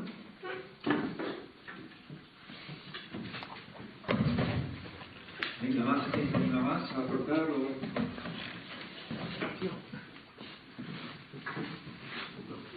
Estamos en un grupo cristiano de fe, creo que lo mayoría, ¿no? Y en ese sentido quería un poco traer una cita que es de Paul Ricoeur, que es un francés, de origen judío, y aquello que le dijo, mira, Jesucristo partió en dos la historia. Antes que él, el perdón no se conocía, y después de él, el perdón, bueno, lo predicó como una cosa fundamental para todo, para una sociedad, para uno mismo, etc. Entonces yo diría que en un grupo como estamos nosotros aquí, de cristianos y tal, ¿no? Esa dimensión la tenemos que trabajar mucho, mucho, porque empieza ya dentro de uno mismo, ¿no? Y luego ya, pues ya a nivel de sociedad, pues no digamos nada. Entonces yo diría que en un grupo como el nuestro, esa referencia a Jesús es fundamental.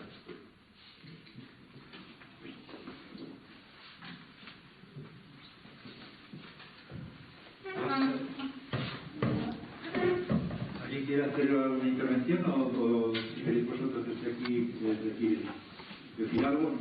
Pero usted creo que ha traído bastantes preguntas o comentarios que posiblemente puedan reportarse desde... Una cosa sobre el perdón. Lo que me parece es que el perdón, yo repito, es decir, una persona, uno de nosotros puede tener un sentimiento cristiano sobre el perdón. La sociedad no tiene por qué tenerlo. No tiene por qué tenerlo. No es una cuestión social. Tenemos que separar siempre eso. Porque los cristianos somos muy ingenuos y a veces nos proponemos o pensamos que los demás tienen que pensar así y que eso es lo más perfecto. Pero eso no es así. Eso no es así. Con el perdón, yo personalmente creo que hay que tener mucho cuidado con el perdón cristiano. El perdón cristiano es mi territorio. Jesús cuando dice, cuando se refiere que hay que perdonar a todos, todos tenemos que perdonar lo que nos hacen a nosotros, no a los otros, no a los otros. Yo no puedo perdonar lo que hacen a los otros. Yo no puedo perdonar lo que han hecho a otras víctimas. No, ese no es mi terreno. Ahí no me llama nadie a mí a perdonar eso. Yo tengo que perdonar lo que me han hecho a mí. Solamente. Solamente. Si me meto en eso, me meto en unos problemas sociales y políticos muy peligrosos y muy confusos, ¿no? A mí me parece, ¿no? O sea, los cristianos tendemos a pensar como que el perdón es lo más perfecto, ¿no? No. Lo mismo que hay muchos tipos de perdón, hay muchos tipos de víctimas.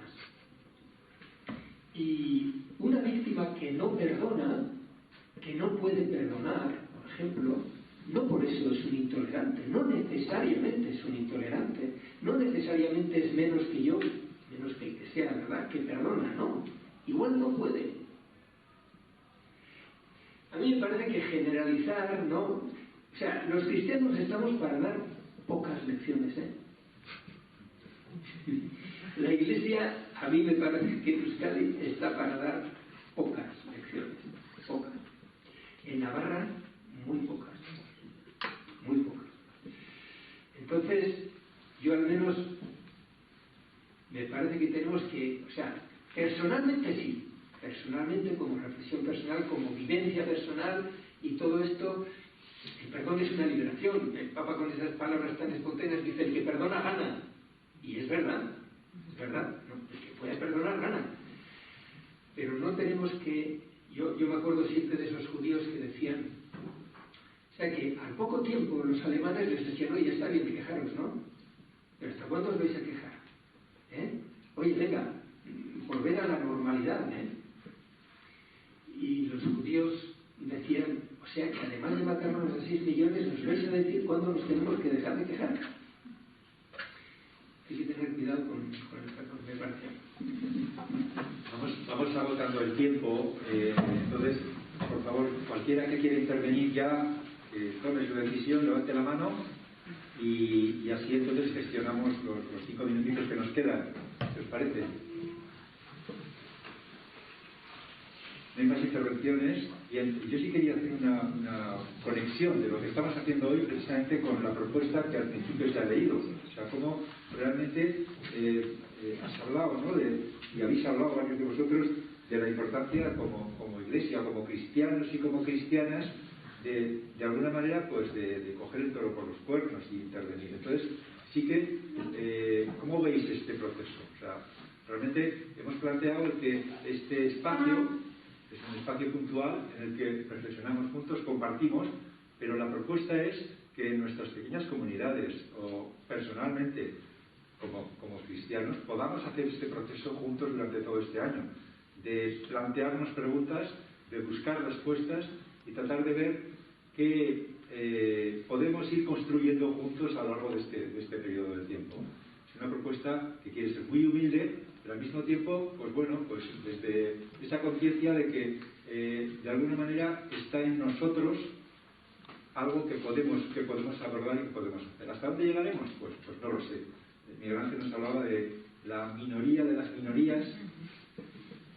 Bueno, pues esa minoría de las minorías, pues si tiene una palabra al final que consensuar y que aportar, pues la propuesta es eso, que hagamos el proceso juntos y la podamos aportar. No sé si para ir cerrando queréis decir alguna cosa, queréis hacer una síntesis o una conclusión.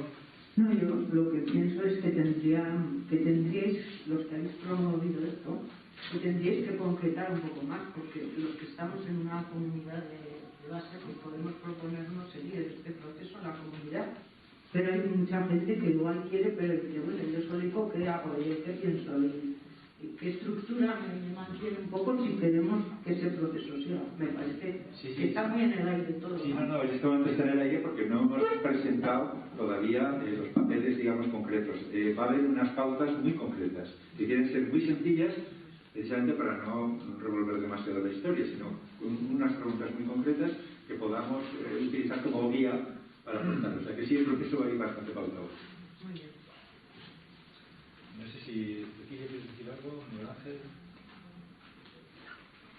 No, yo solo agradecer y animar. Quiero decir que si nosotros en nuestras comunidades construimos espacios, ¿no?, de diálogo, de reconocimiento, de búsqueda de claves para deslegitimar la violencia, pues eso puede ser una contribución para empezar para cada una y cada uno de nosotros.